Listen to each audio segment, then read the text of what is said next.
Welcome, everyone, to Let's Talk Real Estate Investing. In this series, I speak to real estate investors and real estate investing specialists about their experience in real estate investing, about any of their lessons learned, any tips, tell us a bit about their strategy, etc., so that we can learn from each other. Each of us are unique, and each of us will create our strategy that's unique to us.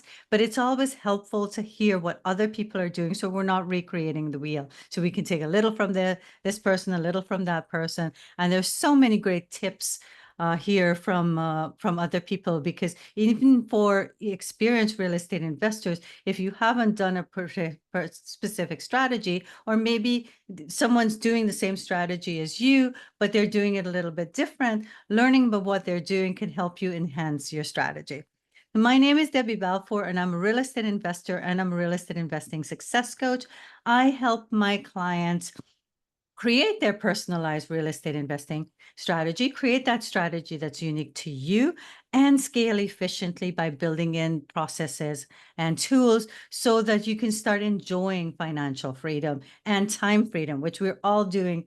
Our financial freedom is to give us back time in our lives.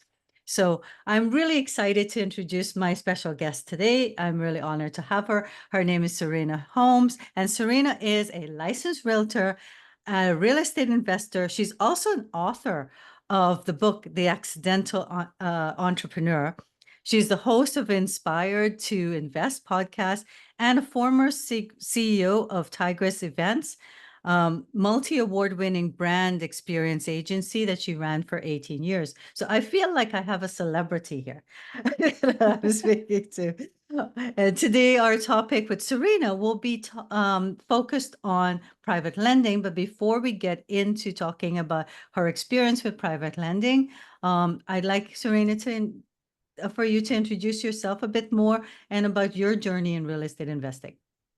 Yeah, for sure. So thanks for having me on today. I think there's obviously a lot happening in our industry, and I think it's helpful to look back at some of those lessons and things that have occurred to hopefully make sure that it's, giving people a better shot at success as they move forward into this space. But for me, I had my own business for many years, and I think I was about 8 years in when I hired my first business coach.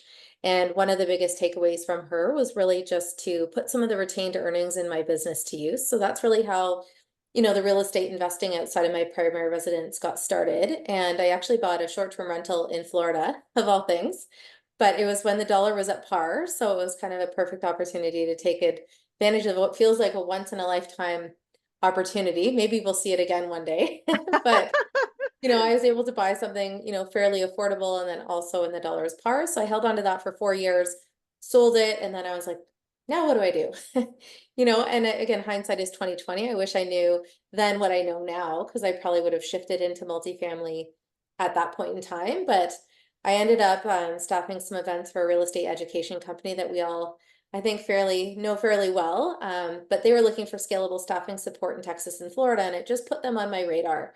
So I went to one of their events and went into their 3-day event, led into their membership and their investor summit. So that's really where I started to broaden my horizons and bought a couple more pre-construction properties, invested in some syndicated mortgages, land development, and then a friend introduced me to the concept of private lending. So that really became my bread and butter for, quite a number of years. About 5.5 years, I did 60 deals, and everything was flawless. Like everything was paid on time or early, never a hitch.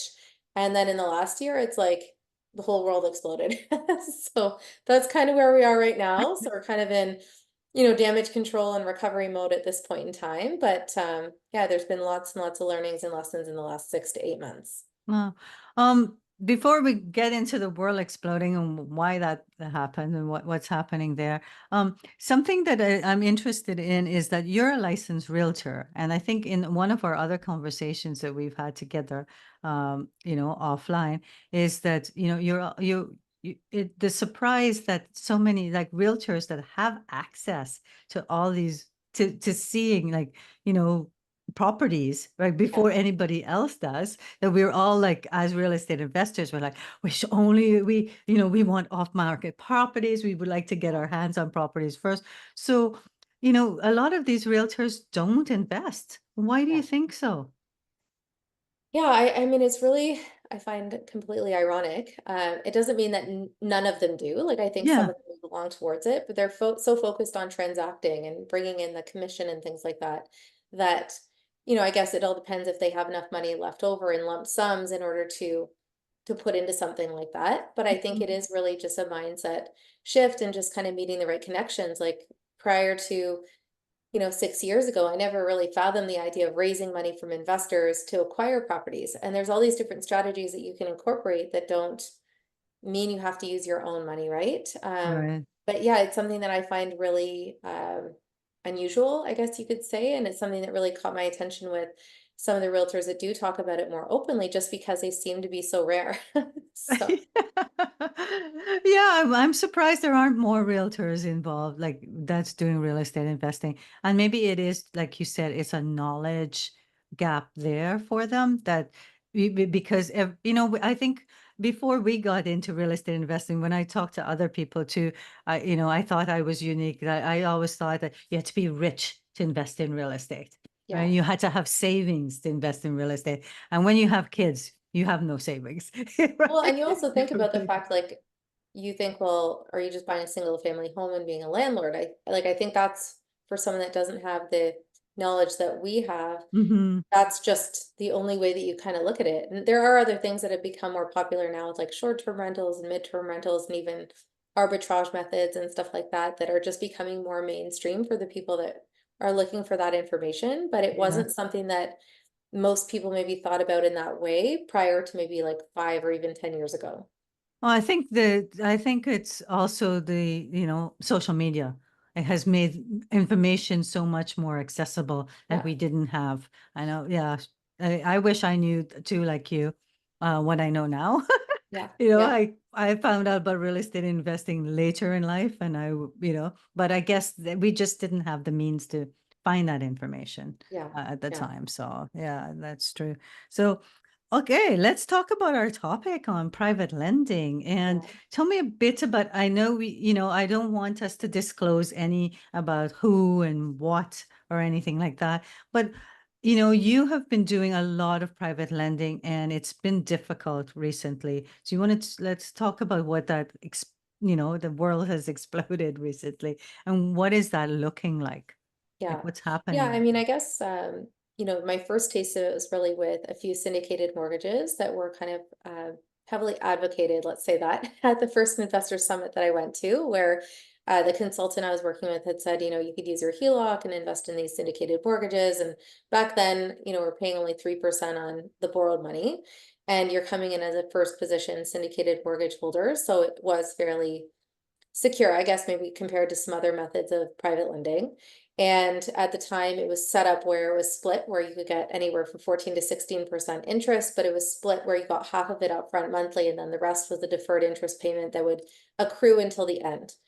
And these were all based on shorter terms, like 12, 18, and 24 months, with the option to extend for 6 months twice. And I did receive a payout on one and a half of those, but we just passed 6 years and I'm still stuck in one and a half of them. So, I've been trying to see like what the options are in a situation like that because, it just has gone on for so much longer than expected. And at this point, like, I would like to exit from it. But through that opportunity and experience, I had a friend that introduced me to someone that was a close family friend of hers. And, she was doing private lending with him. And it was not necessarily for real estate investors, it was for people that maybe they had to wipe their line of credit clean to close on a mortgage. So it could be something like a 6 week amount of time, 2 weeks. There were some that were more principal and interest based, like business loans that could go on for 12 months or a year or something like that. But they would typically pay either a flat rate on the amount. So for example, I think one was $35,000 and they paid 5,000 on that for 6 weeks to kind Mhm. of clear their line of credit. One was kind of, I think, 2,000 on 20,000. One was, I think, 20% annualized interest over a 2 year period of time. So they all were like very, very wide ranging. And initially I started out knowing like they're unsecured. I'll start with $100,000 and kind of split it up between a few different borrowers and stuff like that. And even though they were unsecured, there was always still a property that was listed that I would check to make sure that they own the property. And it was kind of written in such a way that if there was ever an event of a default, that I could put a lien on the property. Right. So even though, yes, it's not on title or anything like that, I knew that there was still some level of recourse in a way. And I started working with him in 2018, maybe did 2 or 3 deals a year for the first few years. I think over the 5.5 years did about 25 deals in total. And like I said, everything was always on time or early. And then it's really just been in this last year. I had a borrower that I'd worked with in the past that I ran into some issues with, and now that's kind of going through the process of litigation. So that was kind of my first wrinkle, I guess you could say. Mm-hmm. And then as we got later in the year, there was some other more real estate investor focused companies that had paused payments due to different reasons, like CMHC had changed the rules, so they expected to go in and refinance, pay out there's their lenders and their mortgages and stuff like that, and then that caused a lot of havoc in some ways. And then there was also another instance with a brokerage I was working with, and there's a lot of layers to that onion. But essentially, I think what is the common thread for all of those real estate investors is I think they were just raising money the wrong way. Like a lot of them were raising money for down payments and closing costs and renovations all on debt rather than equity. And in some instances, they should have been raising on like joint ventures or equity based so that they didn't have that pressure to meet those monthly debt obligations and things like that. Right. So I think that's what, led to a lot of these things. And the problem is it's very normalized, like in our community. Like you could do several deals a day if you really wanted to, right? And the reality is like the way that some deals were also presented to us was really inaccurate. So we could be told, they need $50,000 for a renovation after the refi in 6 to 12 months. This will be the after repair value. This is how it will be paid out. And we're discovering in some instances there's 10 to 20 P notes on a property. So it's literally like tripling or quadrupling the actual value of the property. But that's really the problem with having these unsecured promissory notes, is that nothing is registered. So nobody knows about each other, Exactly. There is no way to pull track title that. or anything like that to Yeah. see. So the amount Yeah. of debt is not clear. So I mean, there are a lot of things looking back now. It's like, you think if you're working with someone that's brokering, like obviously you would expect the information to be provided to you accurately, and honestly. So, that's obviously proven to not be the case in some instances. And, there's just a lot of things I think across the board that were not sustainable for people. When mortgage rates started to go up, CMHC changed the rules, now they're changing them back. And, I think that created issues for people that maybe didn't intend to create any harm to people. Like they weren't trying to be fraudulent, but Yes. some have just been, grappling with the circumstances. So I think it's been on both ends of the spectrum, like where some is like, there's no way to slice it other than fraud. Or in other cases, maybe they just didn't know what they didn't know. They raised money the wrong way, but then it kind of leads to that whole thing right now. A lot of them are trying to flip their investors from debt to equity, but that just doesn't work for some people. Like if people went in carrying this money on their HELOCs or something, like to say, well, you'll be paid back 2 to 3 years from now, like that might not be possible for some people, right? So I really don't think that's a reasonable solution. Like I think that those particular companies should be trying to find equity-based investors to replace the debt that people have come in on. Right. Yeah. Because I mean, a lot of people that do private lending, they're doing it for cash flow.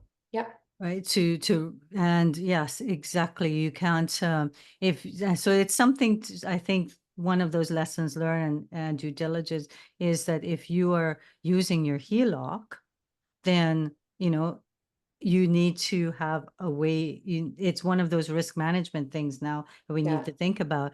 If they can't pay you back, Yeah. in a timely manner, or they can't make the monthly payments, how are Yeah. you going to come up with, The that difference. I amount? mean, for Yeah. me, I really thought that, if I have 20 different deals going on, if one or two go sideways, like I have so many other deals that it'll more than cover it. Mhm. But the way that things are sitting now, it's like 75% of those have all kind of gone sideways, Wow. right? So Yeah.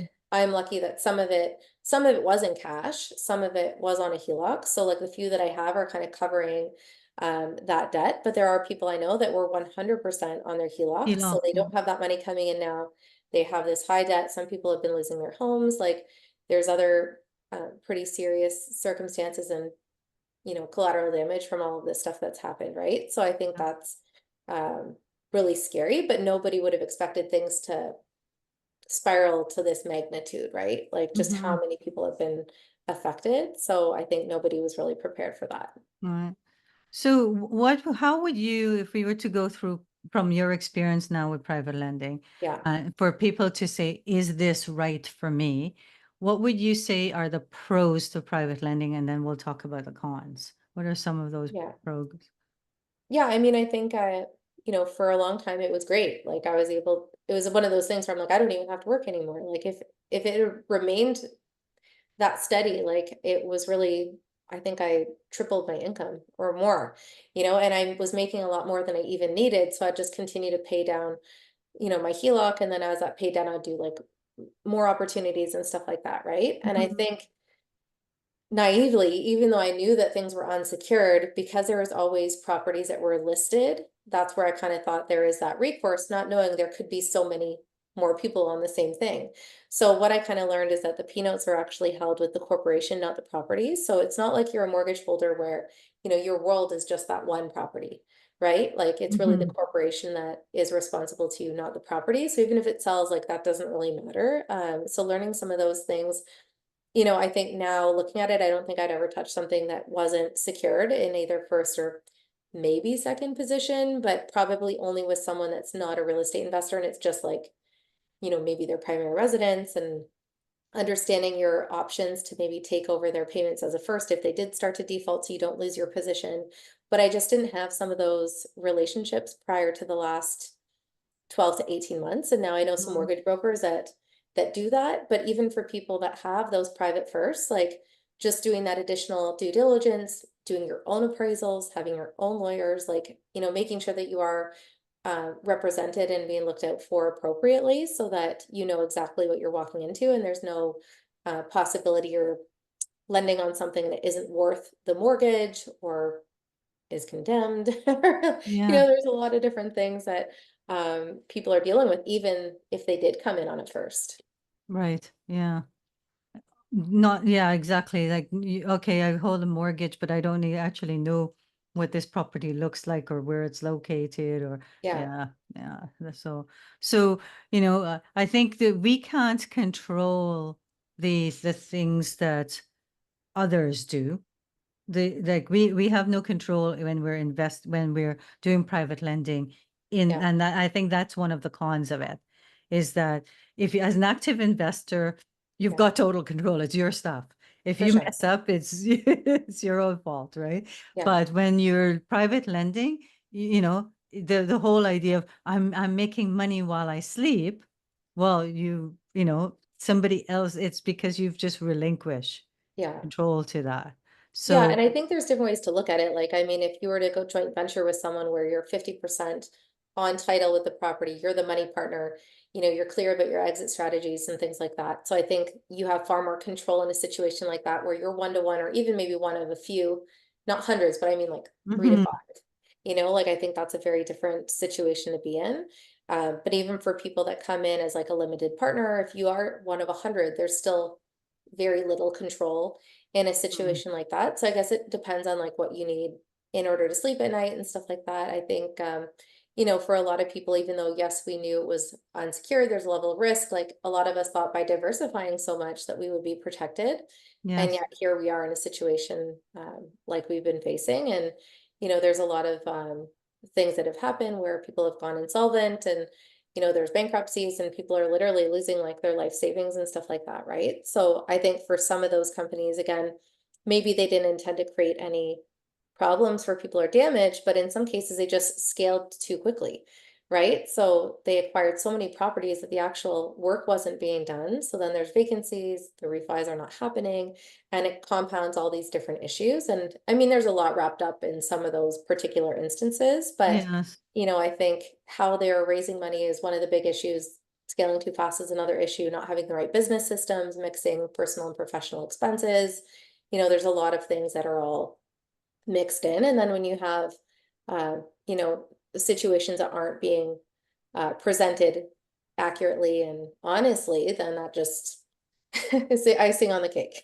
Yeah. So what are some of the, like, if you look back at things now, what are some of the things that, like the due diligence steps that, you thought you were doing, these, like you thought you were doing due diligence, and like Yeah. you said, you thought by diversifying to, what are some of the things that you would do differently? What are you adding to your due diligence list now?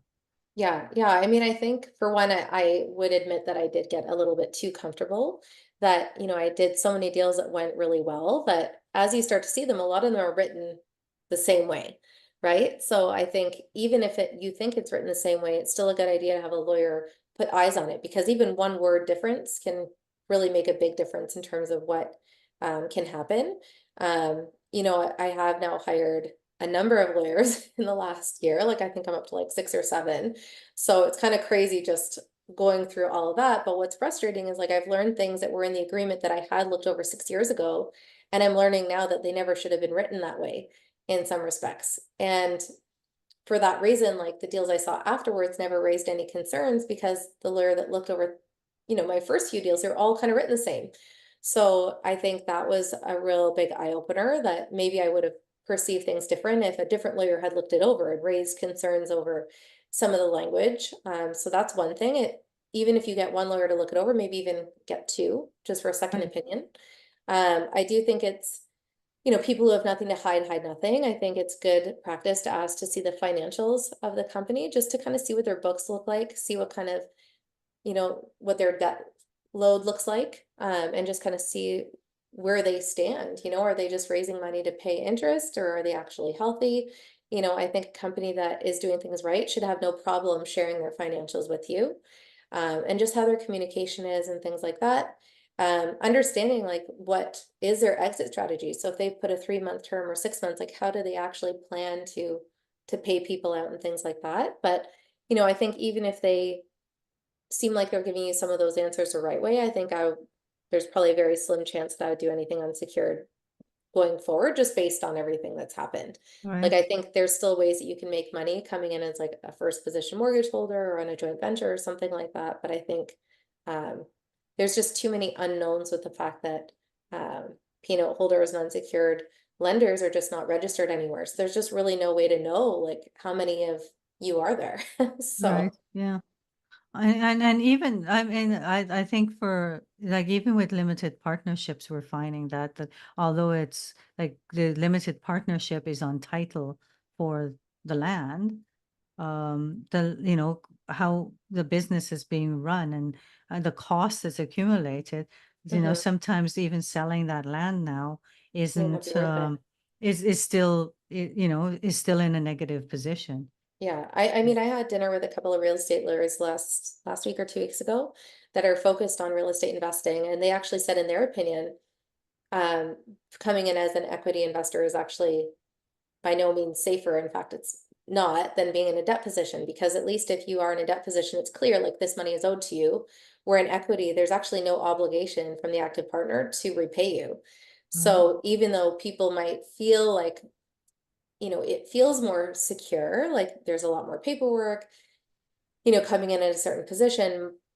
But in their opinion, it was not necessarily a better place to be. They're like, it's honorable to think that you're going to be paid back, and there's the expectation of that return, but there's no legal responsibility to actually do so. So in their opinion, being asked to flip your P note into equity is actually like not even advisable. Right. So it was really interesting just to hear their legal Yeah, perspective. that's really funny because I'm always on the side of the like a lending deal, in Yeah, that even in a limited partnership, I thought that from my perspective, that lending like, okay, I'm lending you this, it's on a limited partnership, but it's at X%, was a yeah, lot simpler and, black and white way of doing things. And to me, that was always more attractive. But yet, when I speak to people that raise capital, they say that there are so many investors that want equity in it. And I'm always surprised, because for me, I'm like, okay, I know if you're paying me 18%, yeah, I know that that's what I'm supposed to get, as long yeah, as, of course, all of this is land development and all these things are high risk. So And Yeah, limited partnership means you can lose all the money that you put into it. But yeah. yeah, it's pretty clear cut there but when you're asking for equity, it's like, you know, it's how long is a piece of string? Yeah, I mean, I think it's more advisable from an active investor's perspective to raise on equity, because then you don't have to worry about, meeting monthly interest Mhm, payments, and it's a little bit more sustainable to see a project through. From a passive investment side, it's not necessarily, again, a better option, but mhm. I think at the end of the day, when you are lending passively, it's just, understanding a lot more about security and collateral, and just even understanding, like, I was very surprised, with some situations, these companies that are going through power of sales and stuff like that, that the people anywhere past like second position or peanuts are just totally disregarded. Like if someone's in first position and they want to get $1 million out of a property that's worth 2 million, there's nothing stopping them from just selling it for 1 million. Like it really doesn't matter. They have no responsibility to anyone in line behind them. And Wow. I think that's what really shifted my perspective now in this last 6 months, that I understood the pecking order, like who's in line first, but Mhm. I didn't understand that literally everybody else is disregarded. If they are able to save it or sell it for more, then that would go down the line, but there's no obligation on behalf of the first position mortgage holder to do so. So I think And the that first was position really mortgage holder is in control. 100%. Yeah. Right. I mean, I didn't know that either. I thought Yeah. that somebody else, a secondary company or some, party would Yeah. actually be a neutral party would be in control of selling that and making sure Not everybody gets necessarily. paid Yeah. out. Yeah. Right. And that's the thing. It's like at the end of the day, they're only really worried about who's in first position. If they can sell it for a bit more, great. But that's where, when you have all these large credit bids and stuff, a lot of them are coming in, like significantly under the value of a property or a portfolio, hoping to get it for less. But I mean, at the end of the day, if it's not even going to satisfy the first, then it's unlikely that it would be accepted. But Hmm. I think that's where they would attempt to buy things like far below market value. Just it depends on where those numbers sit. Yeah. I mean, I'm in I have a small like bit that's affected as a result. Unfortunately, it's my children's money, which makes me feel really, a lot worse than if it was my own.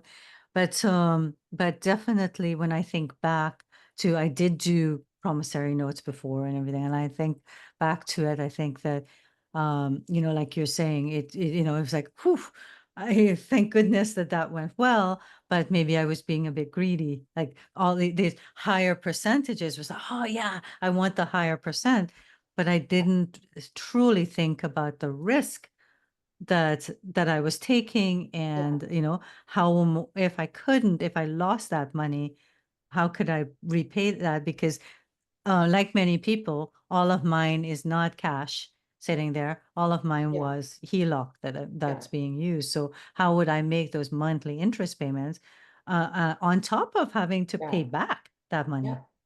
right? Yeah, So I it's really think scary. I mean, there's definitely a lot of people that have, are very distressed, and they're in really horrible positions right now because of that. And I think my mindset was like, again, it was very normalized, just the community that we're in. And you yeah. kind of look at it like, it made a lot of sense. If you buy a property for this, you put this much in, it appraises at this, like, all of that really made sense, right? And I think, a lot of times investors say they wish they'd gone bigger sooner, but I think from a private lender perspective, you're probably a lot safer on the smaller deals with someone that just needed it. Like I said early on, where it's like they just got to wipe their line of credit for 6 weeks for a mortgage to close. Like, I'm not going to say there's no risk, but I think Mhm. there's a lot less risk when you know that you're kind of just one-to-one with someone in this unique situation like that, rather than a company that's scaling really fast. It's working with hundreds of investors, right? So I think that's very different. But I think now just understanding the process behind litigation and stuff like that, and just the paperwork that's provided, like, you know, it's stronger to have a general securities agreement. There's other things that you can possibly register, like a PPSA with the Personal Property Securities Act, as opposed to just filing a claim, but then also understanding like what that process is to file a claim, what happens afterwards. Even if you were to get a judgment or get a writ, is there enough value in a portfolio or property to still pay you? And I think that's one of the challenges right now too, is that because the housing market has gone down, maybe some of these portfolios could have covered things a year ago or 2 years ago, but if they're down 30%, then that could be what would be required in order to pay people out, right? So, And also the um, stress test. So not only did we, you know, these financial problems all occurred at the same time, yeah, where the banks introduced the stress tests, the market went down, the interest rates went up. yeah, yeah, So all of these things happened like all at once. yeah, So yeah, so yeah, I think you've said some really great things that I want to recap in, and you know, getting a second opinion, lawyer. So not just trusting the one lawyer. I know that at one point you know, for even a joint venture agreement, my lawyer was, I was upset with my lawyer because he was so low risk. Like he nitpicked, he says, I wouldn't do this, and you know, but I was like, I actually ignored his, and just did stuff. Like I got him to go through and, you know, change wording and the agreements, etc. But yeah, I felt frustrated with him because he, you know, he was trying to warn me against it. Luckily, you know, it was a joint venture agreement and everything went really well with that. But in hindsight now, looking back at all these problems, you want a lawyer like that. You want a lawyer yeah, that will, you know, that is a little bit more like not low risk, not so normalized as yeah, everybody, you know, with when looking at private lending yeah, thing. for sure.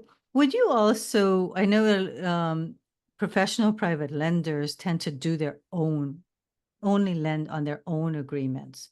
Is Hmm. that something that you would consider now? Yeah, I mean, possibly. I think I found that a lot of them had their own agreements that were standardized based on what their lawyers had provided. So Mhm. I guess depending on the company or who you're working with, that could be something that you consider. One other point that I wanted to make as well is just regarding the signing of documents and stuff like that too, is that, a lot of times things are just scanned back and forth over email or DocuSign, and, that's obviously widely accepted, but it's still also a good idea if you are going to do something like this to possibly have it signed in a lawyer's office or notarized, just so there's never any dispute over who has signed something or who's been added. So again, Right. coming down to the fact that sometimes you're dealing with a broker, not necessarily direct to the borrower. So again, I think if there are additional parties to an agreement, you just want to be extra careful just so that there's never any cause for dispute. So would you then advise that you would want that, like the borrower to have it notarized, Yeah, I think both their ways, not signatures? necessarily Yeah. even all together. Like, I mean, it Mhm. could be signed in their lawyer's office and sent to your lawyer. Like, there Yes, could be exactly. ways that, again, I think DocuSign is pretty widely accepted right now. But again, if for example, you've required a guarantor or something like that, and there's other people being added to the agreement, it may be just an additional layer of protection just to make sure that that's never called into question. Mhm. Something you said before about, you know, like just making sure, like exit strategy. Hmm. But seeing that there, you know, people have shared their exit strategy. Sorry, I've got a tickle in my throat. Yeah, But you know, that exit strategy didn't work. They tried it. What would you advise when it comes to now looking at exit strategies? yeah, yeah. I mean, like I said, I think I probably wouldn't be doing anything unsecured anyways. So I think you want to understand, like, if there's a first position mortgage, like, is their plan that they're going to then get institutional, like traditional financing afterwards?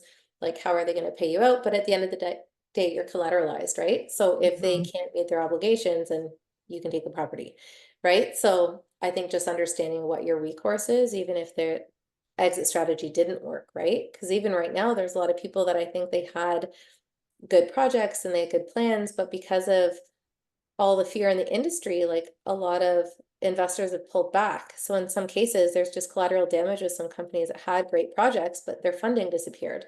So Mhm. now it's just that they can't fund their project anymore. So they're trying to find all these unique ways to bring in money because the communities at large are, not necessarily willing to support them the way that they did a year ago. Right.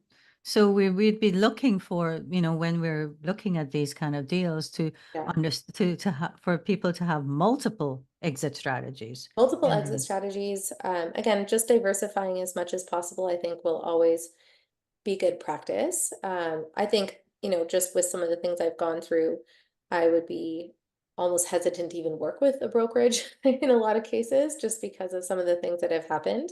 Mm, You kind of look at them like they should be the ones in the middle, like protecting people on both sides, yes. but just kind of dealing with some of the things that I have, like, I don't know if I would necessarily be comfortable going that route. And just any extra due diligence you can do, like there's a court case tool that I found where I actually looked up some of the borrowers, and one of them had claims going back to 2004.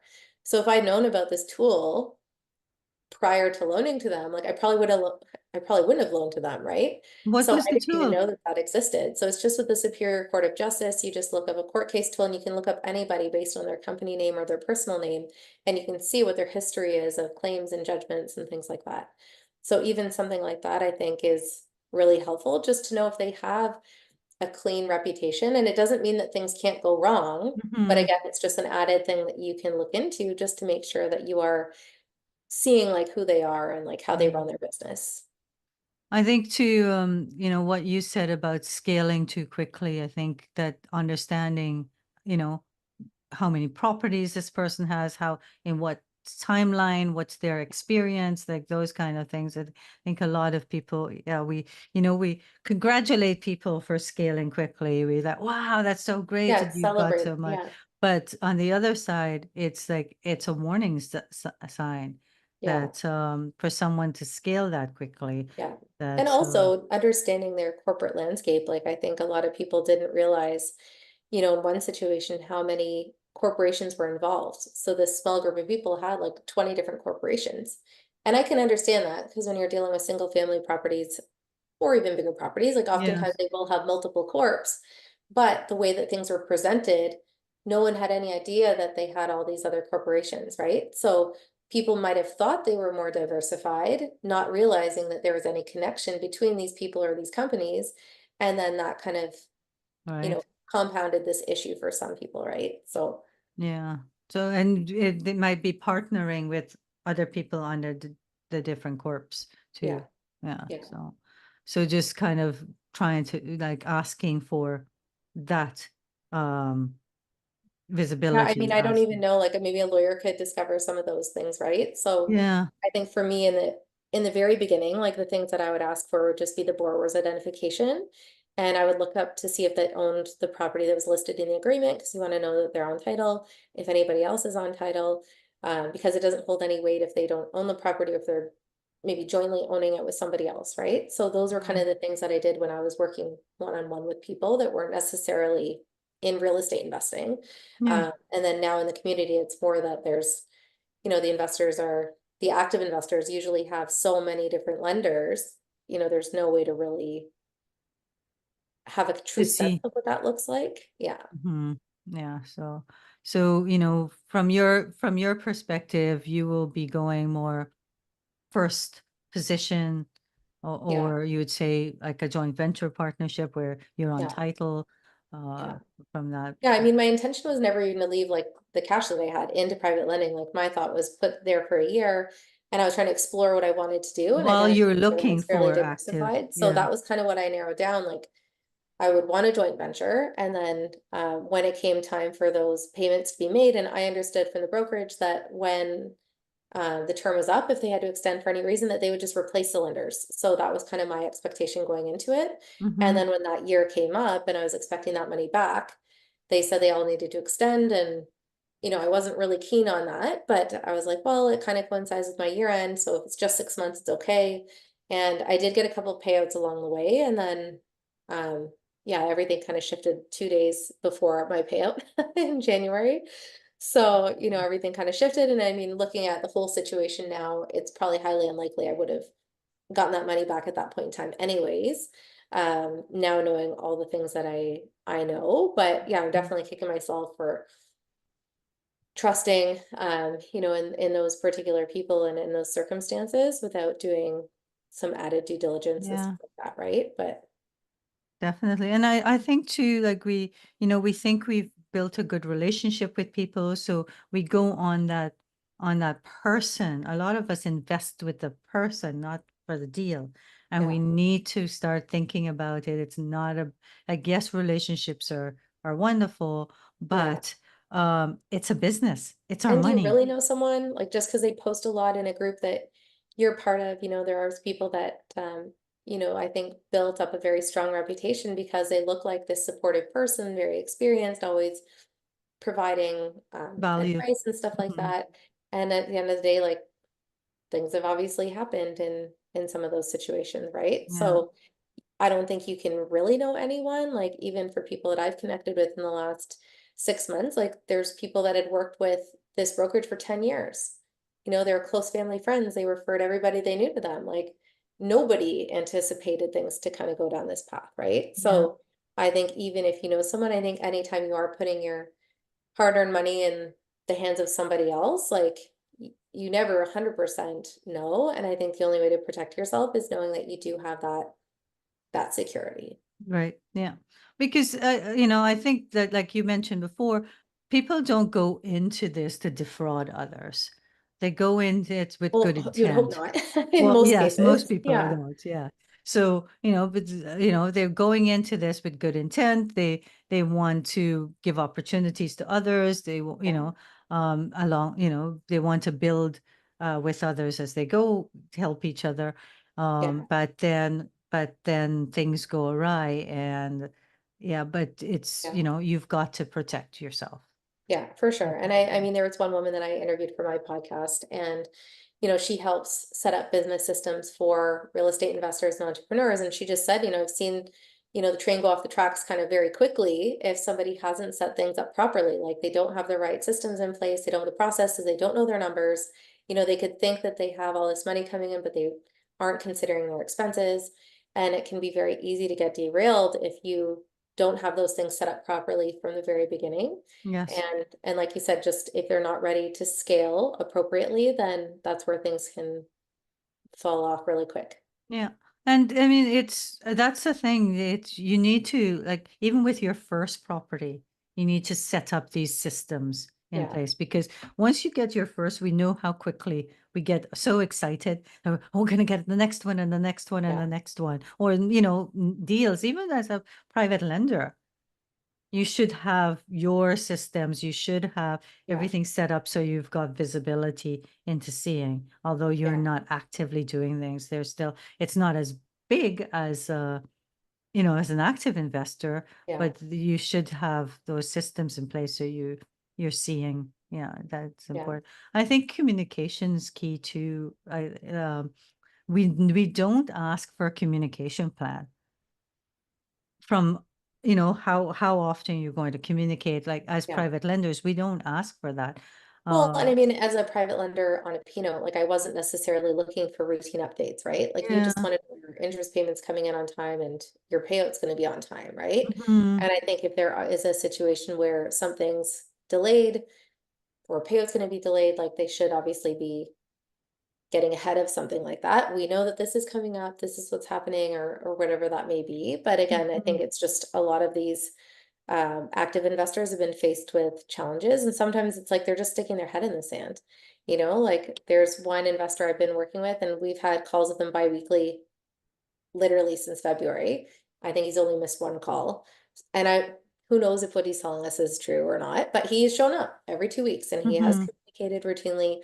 There's other people that have just refused to have calls with us, right? So, I mean, everyone's communication is on different sides. There's other people I know that they've hosted weekly calls just to give people update on where things stand and what's happening. And they've been very honest and transparent that even though they're dealing with the challenges, they're sharing what those challenges are and like how they're dealing with it. So I think for the investors there, like if someone was thinking about taking legal action, like I think it's very different if you're like, well, this person's gone radio silent on me for 4 months versus the person that's showing up week over week over week, Mhm. giving you those updates, right? Like I think that you can kind of see where their integrity stands and kind of who they are and like what they're trying to do. And, all it takes is like one investor to start litigation and then, things can get even worse, right? Yes, So, definitely. I think you have to play that game very, very carefully because yes, you want to see your money back, but if you don't give them a bit of breathing room to also get the work done that they need to be able to pay you, you're not going to see that money back. So it's Yeah. kind of like this weird double-edged sword. Like you want to protect yourself.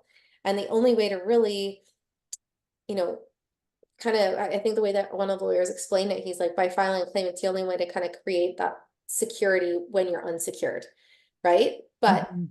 by taking those steps, it can create issues with refinancing or sales or other things that might need to happen. So it's like, Right. again, you've got to just really carefully evaluate that situation and what the ripple effects can be.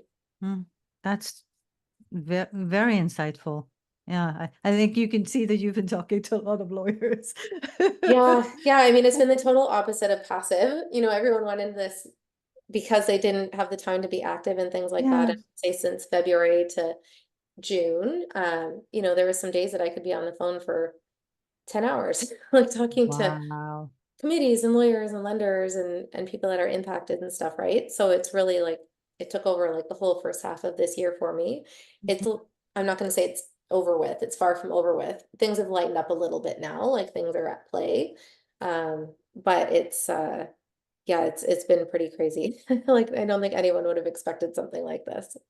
No, no, not at all. It's just yeah. And there are things coming out all the time. And so yeah, Yeah. so to sum up, let's just sum up some of the things that you would tell anyone looking to go into private lending. What would be Yeah, I your think advice? to recap kind of security, you always want to know kind of where you stand online. I think there's never any better position to be than probably first from the sounds of it. Mm-hmm. And if you're not going to necessarily come in on first, understand the consequences of being in any other position. I think understanding the difference between debt versus equity, I think that's extremely important depending on where you're coming in. Again, diversifying, I think no matter what, that's always, I think, good practice. Getting a second opinion with your lawyers, the kind of due diligence on someone you're considering partnering with. So doing that court case search tool just to do a little bit of digging to see if they've ever had any issues professionally or personally, to see if there's any claims or past judgments.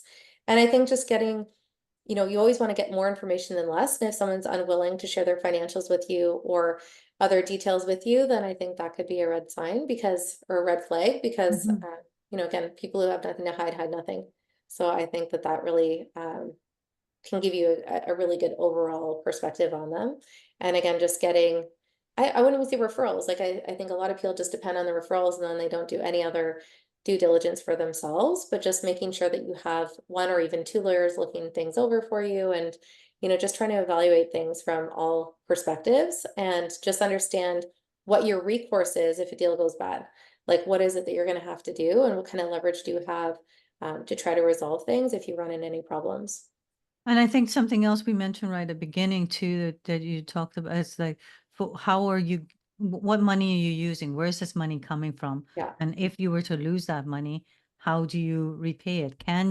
How do you recover? Um, Yeah. can you recover it for yourself? Like, Yeah. can you continue to make those HELOC payments? Because Yeah. if you're taking your entire HELOC and investing it, uh, Yeah. I know that, I mean, I'm paying on mine and mine's down payments on properties. Yeah. I'm in for $4,000 in interest payments Yeah. just on my HELOC side of Yeah. things, Yeah. right? I mean, I had my HELOC and So, I mean, it was about $3,000 a month in interest. So I mhm. made the decision going back a few months ago to move it to a mortgage just because I think I knocked $1,200 a month in interest off. And then now I know portion of that's also going towards a principal. Like I probably should have done that sooner, like maybe earlier this year or something like that. I liked having the flexibility with the HELOC, but I put Yes. a 3 or 4 year term on it. But it helps give me some breathing room with the fact that I do have a lot of borrowers that are in default right now, right? So I think Mhm. sometimes you just have to look at it like, well, if I'm paying 8% on the HELOC, I can pay just below 5 on the mortgage. Maybe that makes sense at this point in time, right? Right. So we're just trying to see where you can cut corners just to get by. So everyone that's, facing these challenges right now with their HELOCs, maybe it's something for them to consider, run the numbers from a Yeah, mortgage perspective versus, because the mortgage you can then, it's over, like you can do it over 30 years or something like yeah, that too, right? yeah, So, and then when you make more money, then you can always pay down your exactly. mortgage. And I think Yeah, it's something for everyone to remember that yeah, you can pay up to 20%. Most yeah, mortgages, you can pay up to 20% per year down yeah, extra on that. And that's 20% on the original mortgage amount. I yeah. didn't realize that. Yeah, I mean, every mortgage term is obviously going to be different. And of course, the irony is that now interest rates might be going down, but are they going to go down as far as they were? Right. Yeah. So, I mean, even if you were to go into a mortgage that's 5%, if you're paying 8 on your HELOC, I mean, maybe in a year or two, your HELOC might be back at 5. But wouldn't it be nice to know that you've got that breathing room and some of it's going towards your principal? So maybe at Yeah. the end of 2 or 3 years, when you are in a better position, like at least, it wasn't like it was just all interest going out the window. Yeah, exactly. And 20% per year is a lot that you can actually Yeah. pay down on your Yeah. mortgage, right? And Yeah. you see that right away. As soon as you pay down money on your mortgage, you see it in less interest payments. Hmm. So yes, your mortgage amount might be a fixed amount that you're paying, but when you look at the amount on your principal, Yeah. versus interest, you see the difference. So I Yeah. think that's a great point, Serena, is that look at maybe moving that to mortgage so that Yeah. you can then handle your those. And you can always refinance when Yeah. the interest rates go down. Yeah. All Yeah. right. So awesome.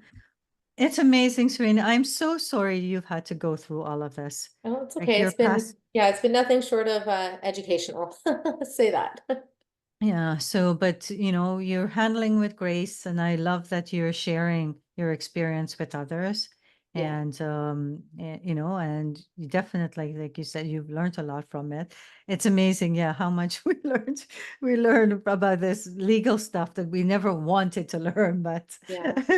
when we're in these situations, we don't have a choice. Hmm. So good luck with everything you have to do. Thank you. And before we wrap up, though, I know that you do want to share, you want to give a freebie over to our audience. So you want to share what that is and how they can get it?